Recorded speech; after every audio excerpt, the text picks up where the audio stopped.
Ryan, welcome to the Visionary Life podcast. I'm super excited to sit down with you today. And although we only spent a few short days together, you really inspired me to take drink making, cocktail making, coffee sipping, the art of storytelling around food and beverage so much more seriously. And I'm really excited to share your enthusiasm and your passion with our listeners. So first of all, thank you for being here today. Thank you so much, Kelsey. It's an honor to be here, and I really appreciate that. All of these things are things we do every day anyways. So a huge part of what I love to talk to our guests about is if you're going to drink coffee and cocktails anyways, why not be mindful? Why not be in a place of openness and a place of, I'm going to really experience this thing and take it for everything that it is. And so that's a huge part of our work. It's just getting people to be more excited about the things that they are consuming every day anyways. And how can we shape a more beautiful tradition with that in your life? That gave me the best visual because I was thinking like there are really two opposite ends of the spectrum in consuming food and beverage. You could do it completely passively. You could have your head 100%. down in your phone, just literally like shoving chicken wings in your mouth and not thinking about the plate and the experience and who designed it and where it came from. And then there's Yes. the whole other end of the spectrum, which is people who they go out to experience the magic of someone like yourself who's put intention and thought and who's connected with the farmers and who's concocted something that's meant to be an Yes. experience, not like chug your coffee and go. I'm Yes. curious, what were some of the things that got you interested in the art of drink making and creating experiences for people? How did you get into this line of work? Super good question. I was like very much like an Olive Garden, Texas Roadhouse is the fanciest meals in the world guy. Dying. Until like sophomore, junior year of college. It's like I thought like, oh man, that cinnamon honey butter at Texas Roadhouse does not get better than that.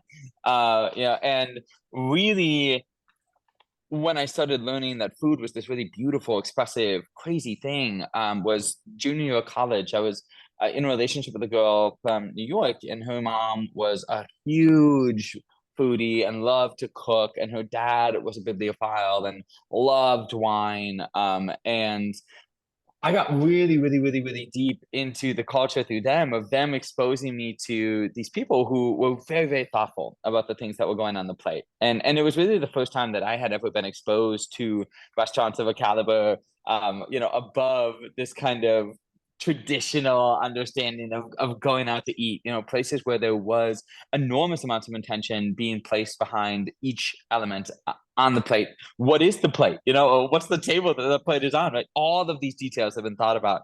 And it was the first time that I had really ever been exposed to that level of conscientiousness in food and drink. Fast forward a few years, and I'm living in Door County. And I had been an opera singer my whole life and a musician and a storyteller in that medium.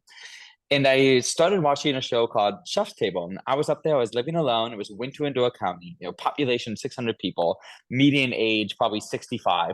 And I'm managing a team of people older than me, just feeling very isolated and kind of like confused and like, okay, where do I want to go? What do I want to do? I know that I have this love for storytelling, and I hadn't really identified that as a core love yet. I just saw it kind of as this love for music and for prose and I started watching a show called Chef's Table. Just like a winter desperation thing. Like I gotta fill the time. I got a projector. I'm gonna put this up on my wall and watch some TV. And the first episode I watched was this chef Dominique Crenn, and my mind was absolutely blown all over my apartment watching this episode of this woman who engaged in this practice which she called poetic cuisine, and her menu was a poem. So every course was a line in this poem, and the experience at Atelier Cran was walking you through this 14-line poem, except you were eating and drinking each line of that poem. And by the time I got to the end of this episode, I was just flabbergasted. I mean, my jaw was just on the floor. I had no idea that people did this, right? That there was a community of people who went to this extent of intentionality to create food and drink experiences. And my mind was completely numbed to this unbelievable conception. And so I binged Chef's Table. I probably watched that whole series, all of the seasons, probably 6 times now, and just try to soak up as much of that energy and that inspiration as I could. And that was really my first exposure to really storytelling through food and drink. And the next chapter for us was, okay, now how do we do this? How do we take this and translate it?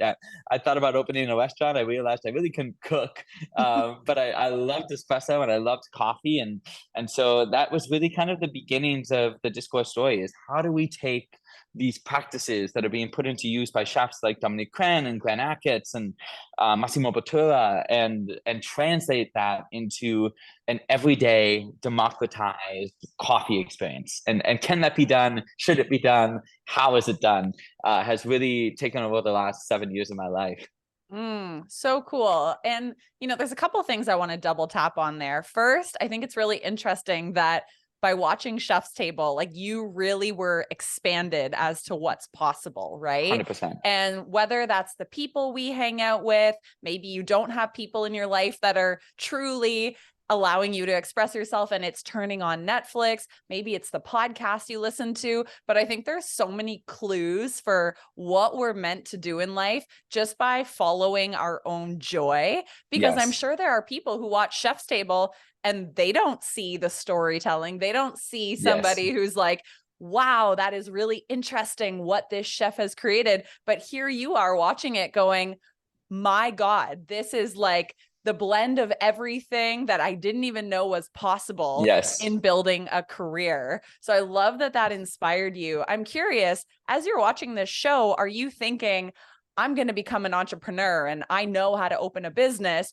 Or were you like, I don't really know why I feel like I'm about to jump into this world of entrepreneurship? Like, were you skilled in running businesses, or was this going to be a brand new venture for you?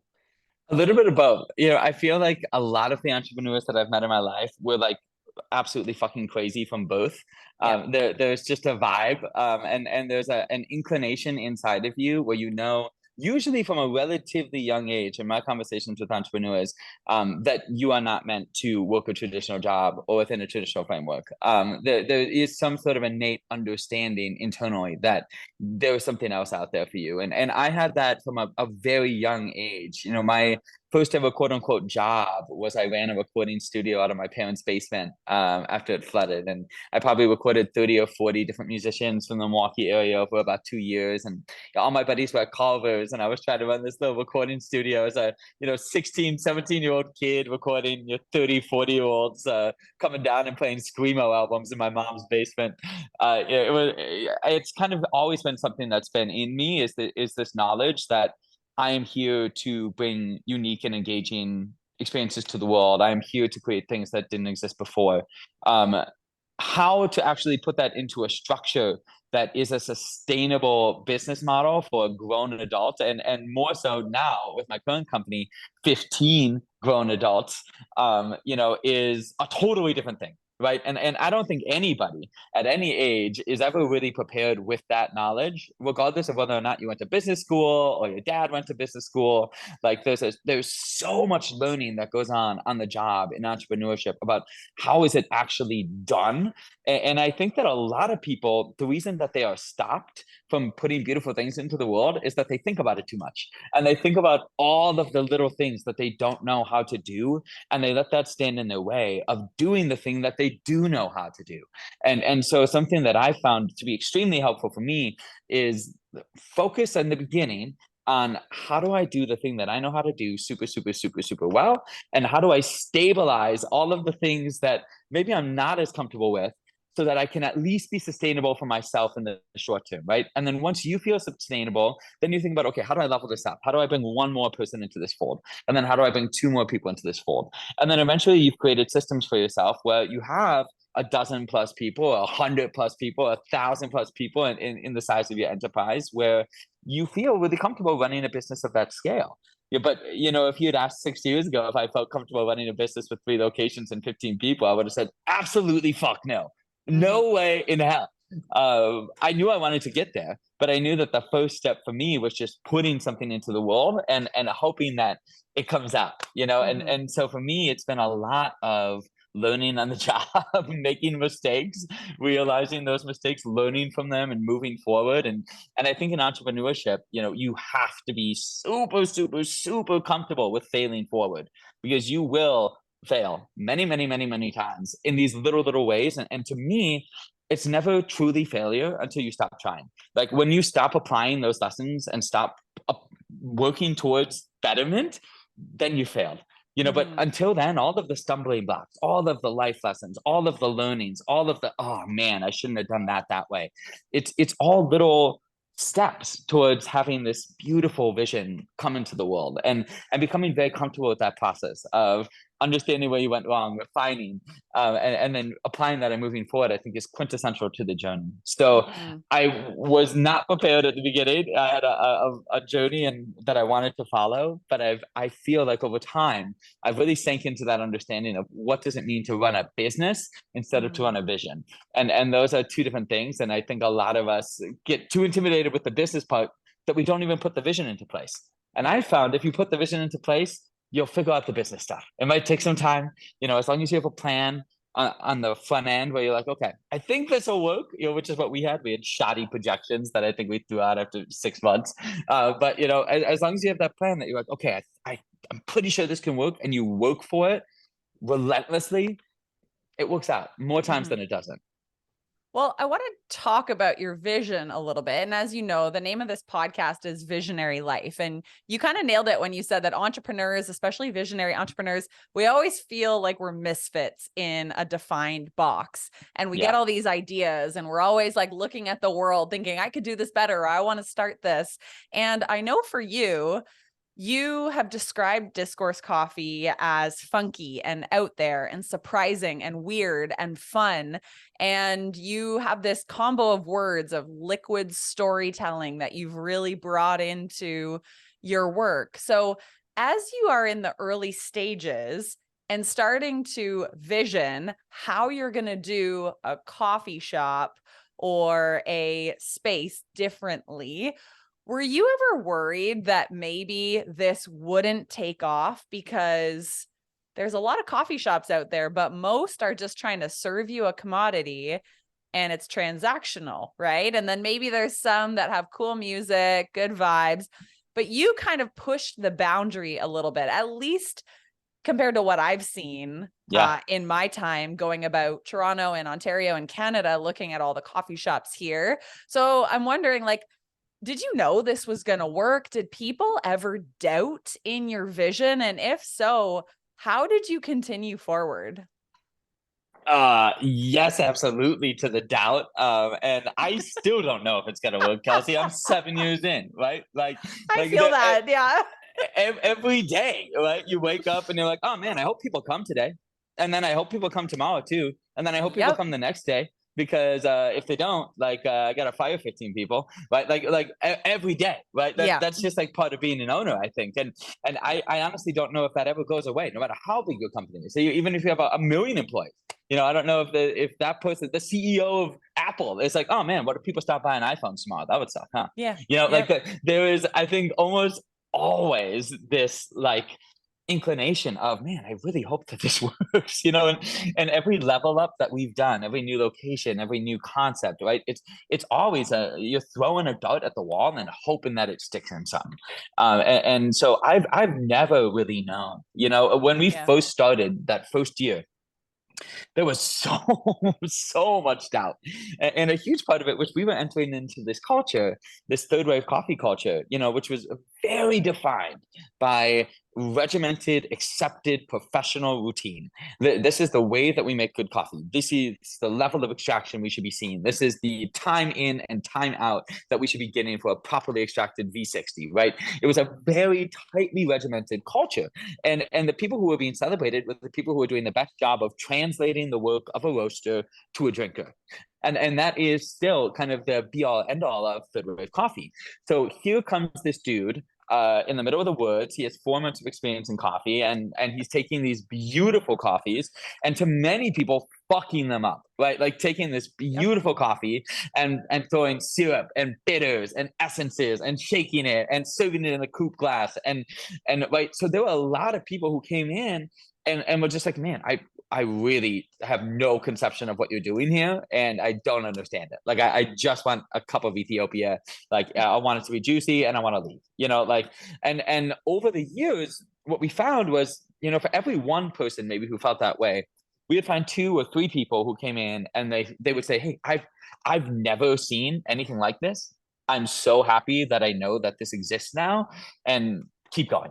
And those people were the people that you kind of just have to choose to listen to, right? The thing that I always tell people in entrepreneurship or in any vision-driven enterprise is you have to want your vision so fucking bad that you cannot possibly imagine a world without your vision in it. And that is the way that you will succeed, because you will come against so many stumbling blocks. You will come against so many naysayers. You will come against people who do not understand your vision. And for me, in my own conception of being a visionary, right?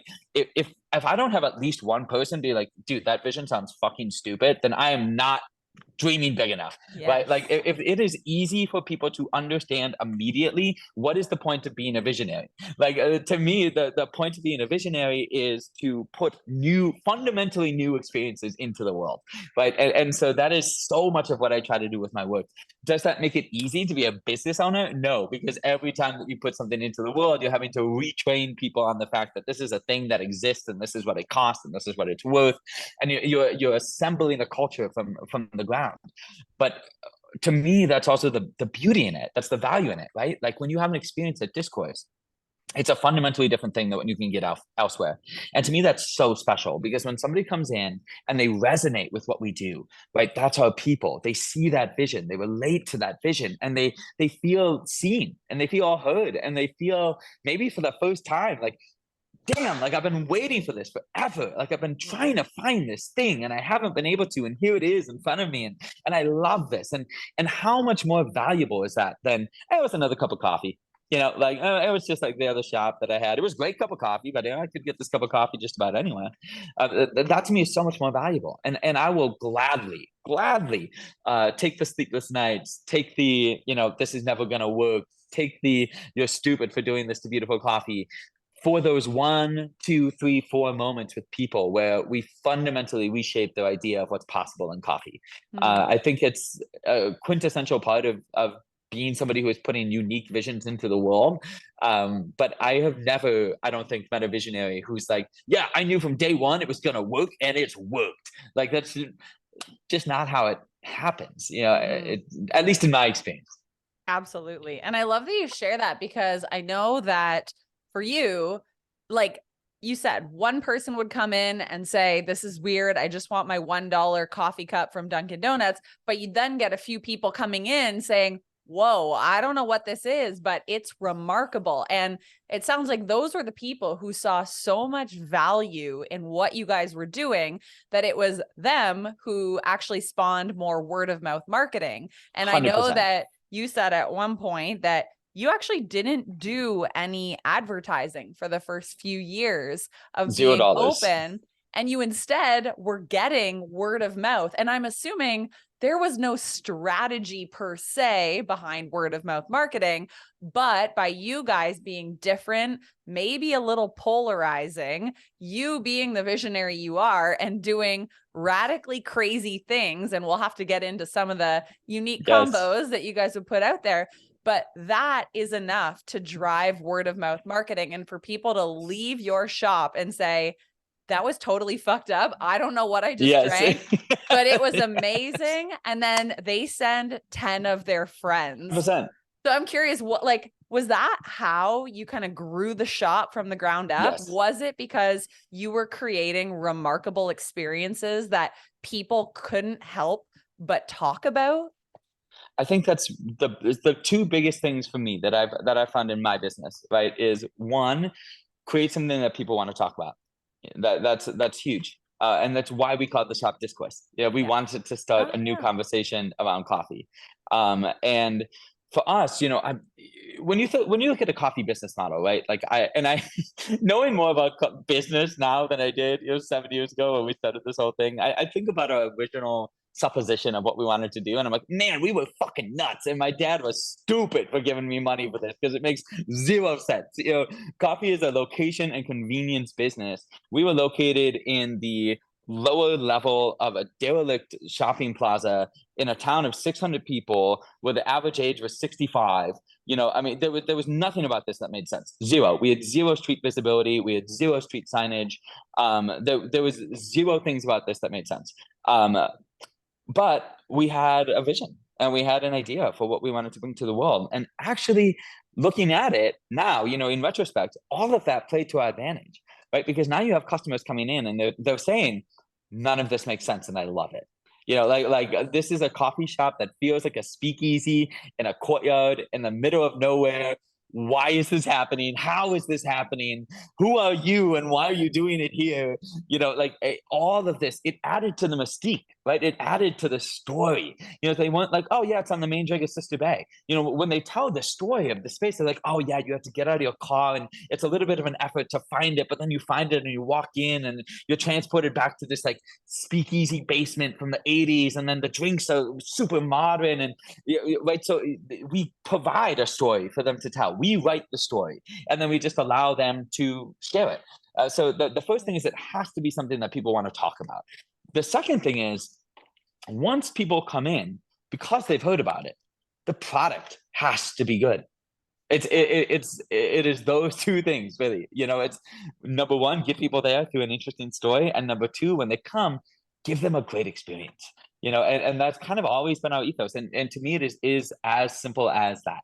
Create something that people want to talk about, and then when they come, don't let them down. Live up to that expectation.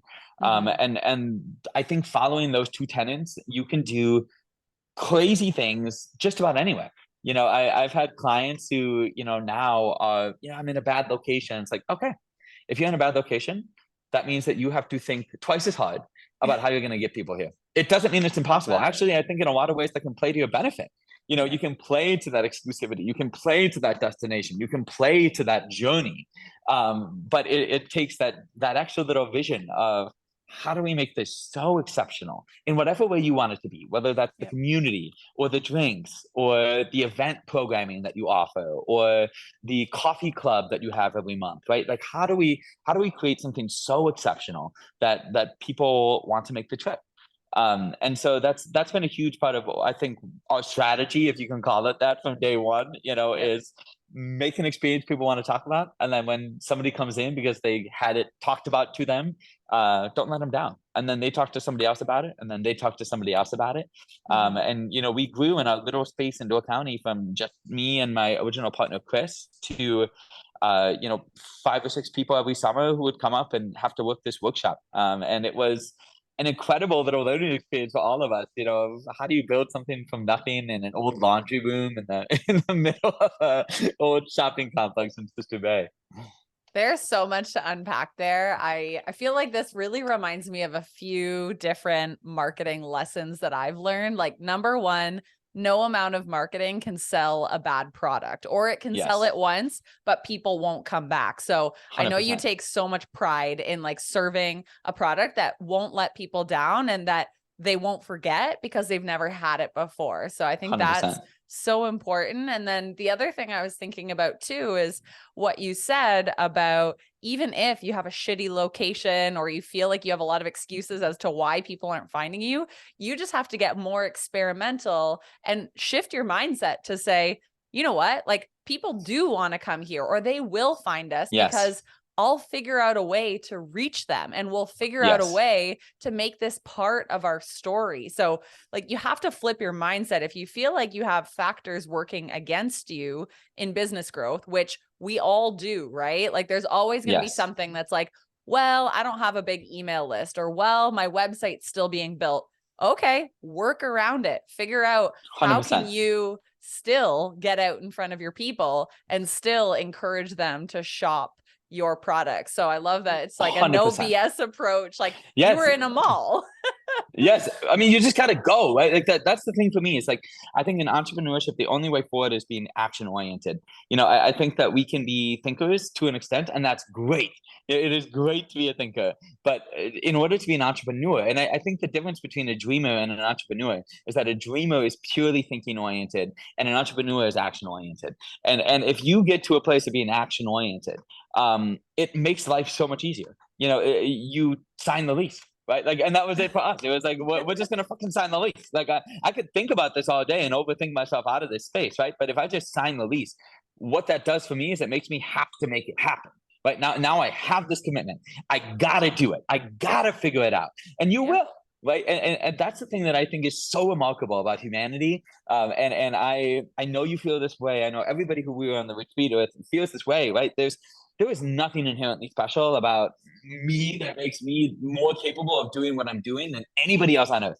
The only thing that is making me the person doing what I am doing is that I'm actually doing it, right? And so I truly believe for anybody, if you have a dream, if you have a vision, if you have something that you are looking to achieve, start. However big that start is, just start on that path. You are amazing. People are amazing, right? And we have a capacity to rise to whatever occasion we need to, provided that we need to. As long as we give ourselves permission to not rise to the occasion, to not fulfill our potential, to not create our vision, we will not, because it is far, far easier to not. As soon as we put ourselves in a position where there is no turning back, right? And there's this great, parable of the Greek army who would always, when they sailed off to a new battle, they would burn the boat once they landed, because they knew that if there was an option for retreat, it would be far harder for them to process victory. And so for me, I do that same method. Like, for me, I'm a burn the boats guy. If there's an opportunity in front of me, I'm going to pursue it fully. And I'm going to put myself in a position where I have to make it work. And the human capacity to make it work when you need to make it work is startling. The first couple times for me that I launched concepts and I put myself in that position, I started to learn of my own potential. I was never a wildly self-confident guy. There's still some things in my life that I'm unconfident about, but I've garnered this incredible professional confidence just by doing the damn thing enough times to realize that I will figure it out. You put me in a situation where I have my back against the wall, I'm gonna figure out how to slip. Right? That's just the reality of what I am capable of as a human. And I believe that about myself only because I have put myself in enough situations where I've had to do that. And I think all of us are capable of that. So I think really it's believing in that capacity to do great and beautiful things, putting yourself in a situation where you have to, and then figuring it out. And that's kind of the entrepreneurship journey for me. It's put yourself in the position where you have to figure it out, and you will figure it out. We have an amazing tendency as humans to just jump and make that leap successful. Yeah. And I think the word action is such a differentiator between people who advance. Yeah, they might fail every, second, third, fifth time they take action, but we still move forward. And like you said earlier, you fail forward. Whereas the person who goes into a dark cave, tries to get everything meticulously right before they've even communicated their idea, before they've even taken the first step, then they come out of the cave and they're like, okay, I'm ready, but nobody's listening. They have no feedback. They have no market 100%. research. And then it doesn't take off.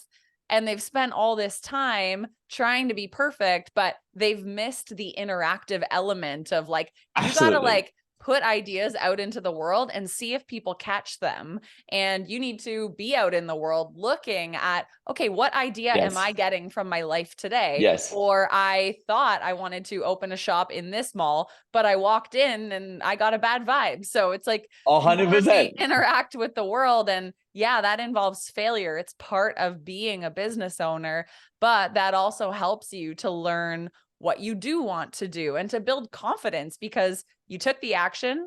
Maybe it worked out, maybe it didn't, but you learned a lot from it. And then you take the next action. So I think that's so 1000%.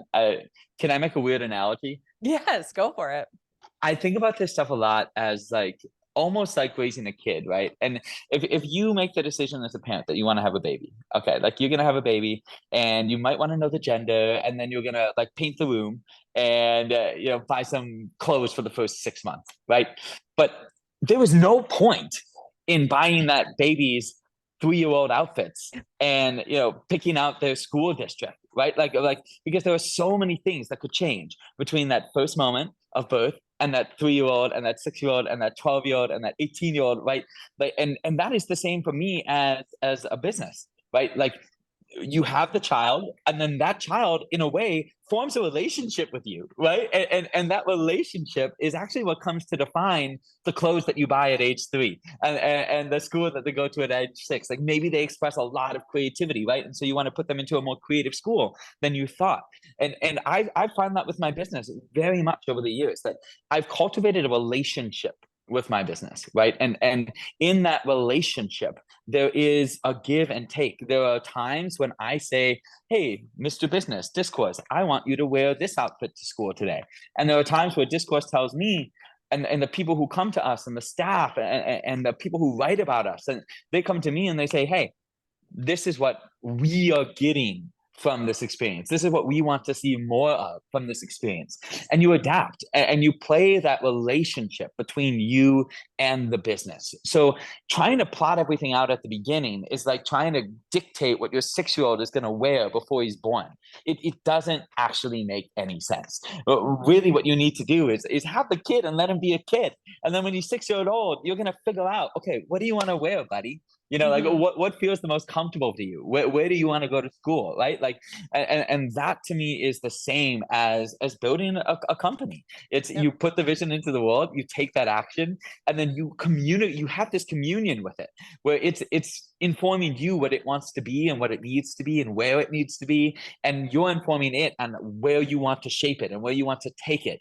And it's that relationship to me that's been the most vital. The amount of pivots and directions and language changes and vision changes and visual changes that we've had over the last 7 years with Discourse. And the more that I learn about the field, the more that it really dials in this idea of, okay, what are we doing? And what is my mission? When you're doing something that's visionary, a lot of times you don't even know. Like I don't even really know how to describe this thing. It's like we do a thing, it's kind of in this place, and over time, I think it really, in that relationship, starts to crystallize. So that's like it's a weird analogy, but it's something to me that's like helped me to kind of think about, okay, when I'm starting a new business, I don't have to know everything right away, and that's fine. We just have to take the steps towards getting there. And once this little baby, feels comfortable and confident, and we're sending him off to school, like then we can make sure that he's making the right friends and that he's in the right school district, and that people have a good time seeing him and hanging out with him, right? But first, I need to put it into the world before people can interact with it. Well, as you're telling this story about business and how it's about cultivating a relationship with your business and iterating on version 1 and version 100, I'm actually thinking about you as a drink maker and as someone who pushes the boundary on putting concoctions together. It's like, imagine you just sat back and wrote out like this wild recipe and combination, and every single time it just worked out great the first time. And you didn't get feedback from sipping it for the first time, or you didn't 100%. test it with your team and then learn from, hey, this is a little bit too salty, or, ooh, this flavor actually didn't go well. It's like, I don't know, when you're making a new drink, how many different versions sometimes does it take in order for you to get that remarkable product that you're ready to serve? I'm assuming sometimes you get it on the first try. And it's like, sometimes as entrepreneurs, we launch things and it just clicks, or a piece of content goes viral. Other times you're showing up, you're doing it day after day. You're trying version 1, version 20, version 30. And then it's that consistency and that commitment to our craft that eventually leads us to being like, this is remarkable. Now I'm ready to put it out into the world. But that came with a lot of iteration and a lot of quote unquote failure that you have to stick through and say, I can only go up from here. How do we optimize? How do we get better? How do we make this 1% improved from where it was yesterday?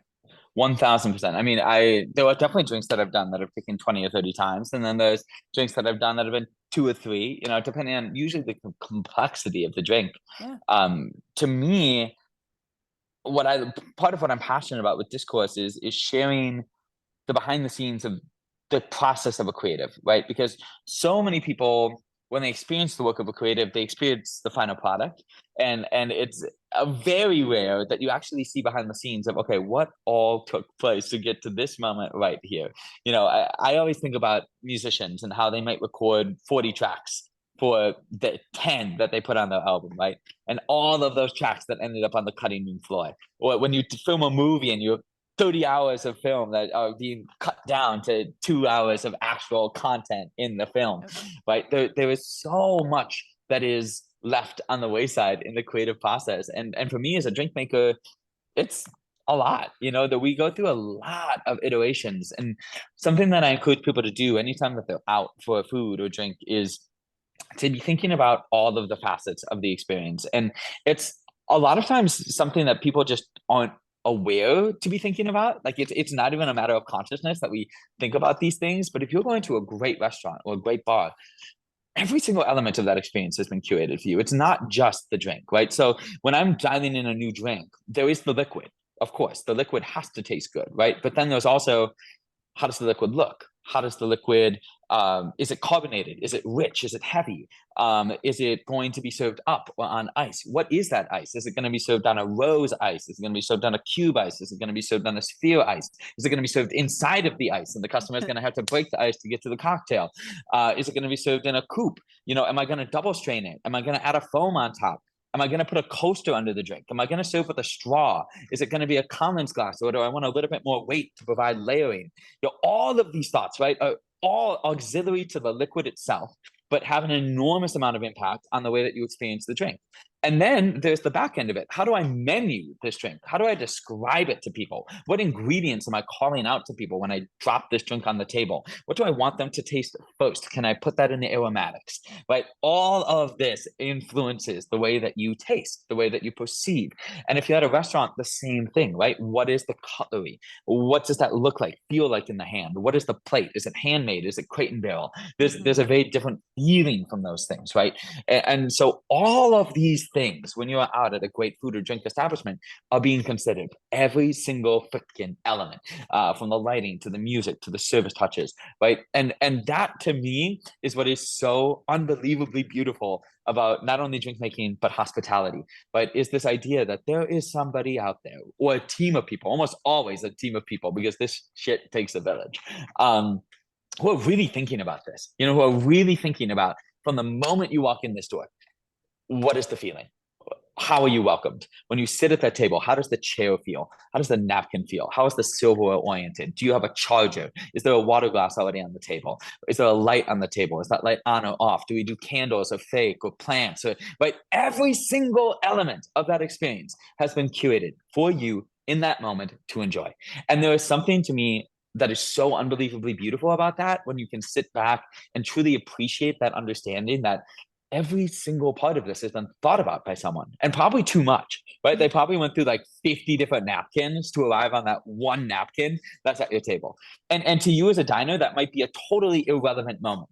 Like you might not even notice that that's a thing. Will Guidara had this amazing quote, and Will Guidara was front of house manager of 11 Madison Park when they won Best Restaurant in the World, and very much involved with Nomad, and wrote an incredible book called Unreasonable Hospitality that everybody should read, whether or not you're in hospitality. It's an amazing book about how we can just be better people to one another.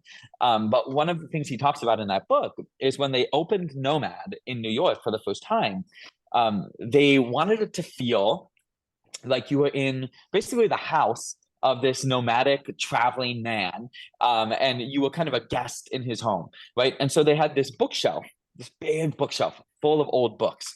But they weren't just random old books. They actually went through and took the time and said, okay, this man, this is his hobbies. From these hobbies, what are the books that he would have collected? And let's put those books on the shelf. And then let's build everything else around those hobbies so that it all makes sense. So if you see a little globe in the corner, you can also look at that bookshelf and see world atlases of Thailand and Vietnam, right? So it all makes sense together. And one out of maybe every 10,000 people will notice this. Yeah, it is not something that people are going to consciously perceive often. But what Will says is, he says, perfection is a feeling, right? And you will, even if you do not notice consciously that all of these decisions have been made for you, you will notice subconsciously that every element of the experience that you are having feels deeply intentional. And that to me is so beautiful and is so indicative of what I love about hospitality. There is an extraness to a high level of hospitality that just lights my soul up. And that to me is, I think, what is beautiful about the space of being a drink maker or being a hospitalitarian, is this ability to iterate, to create beautiful things, and then to share them with people in a way that is deeply intentional and deeply iterative. So you got to launch and you got to feel all of this out. Like how does it feel to be somebody providing that level of intentionality to people and sink into that feeling?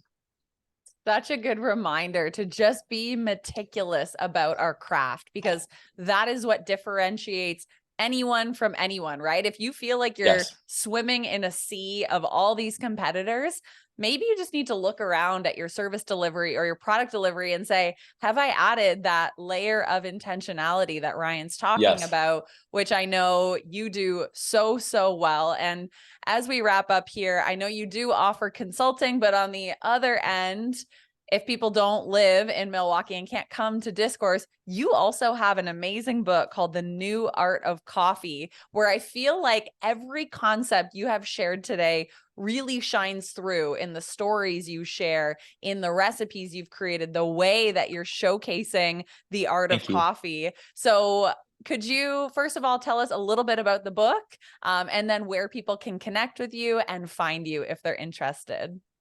Absolutely. Quick quote off that last point that you made. I heard a great quote recently. It's, everything is more important than anything. And I love that quote because it takes a couple times to hear it. But when you think about it, it's like, oh yeah, like everything is more important than anything. And Yes. it's every single little detail that needs to have that level of refinement to really have that beautiful product that you can share with your guests. Um, the book for me was this really crazy journey. It took about 3 years. Originally, I had intended to just put out a little manual for professional baristas who wanted to make drinks the way that we make drinks, and who didn't feel like they had the resources to do so. And when I started, I got started off cookbooks and cocktail books, and so I wanted to create a book for coffee and tea drink makers by a coffee and tea drink maker. That was, how do we make drinks creatively in this space? And so the book is 3 parts. It starts with an introduction to coffee. This is no James Hoffmann text. He is still the king of writing encyclopedic information about coffee. This is an introduction, a primer. The second section is really about how we make drinks, the philosophies, the techniques, the technologies that we apply at the bar to be able to do what we do and tell liquid stories. And then the third section of the book is 40 such liquid stories, and the stories that inspired them, the ingredients, the recipes, and really beautiful photography by my dear friend Kevin Miyazaki, who's a Milwaukee-based photographer and just absolutely incredible at what he does. Very fortunate to have him shoot the book. So we worked with a literary agency called Indelible Editions and ended up selling through into Rizzoli, and the book is now available globally, I believe. So Williams Sonoma here in the States is a stockist, I believe, also in all of the locations around the world. Amazon, of course, many local booksellers will carry this book, and it is distributed by Penguin Random House. So if you go to your bookstore, almost every local bookstore has a relationship with Penguin. So if it's not at your local bookstore and you want it to be, stop on in, tell the local bookkeeper, hey, could you get this title for me? There's a very good chance that they can source it in. You can buy this on Amazon, but I'm always somebody who's like, hey, get it local if you can. Have that local bookseller bring that book in and support the small business down the street. But it is very widely available now, and I think something that can be inspirational to people, even if you aren't looking to be a professional barista. We really dialed this in for the home drink maker who wants to explore a little bit deeper of intentional drink making in their own lives, and designed it to be extremely easy to use. So even if you're coming into it with zero experience, there are recipes that you feel like you can float into quite easily and start to build your confidence up until you're taking on the big boys with a day of prep, like Matrix Reference and Holy Pin, and I love it. we got a lot of recipes in there to warm you up. Amazing. We will link everything in the show notes to your website, to your personal LinkedIn. Ryan, thank you so much for being on the show today, and we wish you all the best. Of course, Kelsey, it's been a joy. Thank you so much for having me.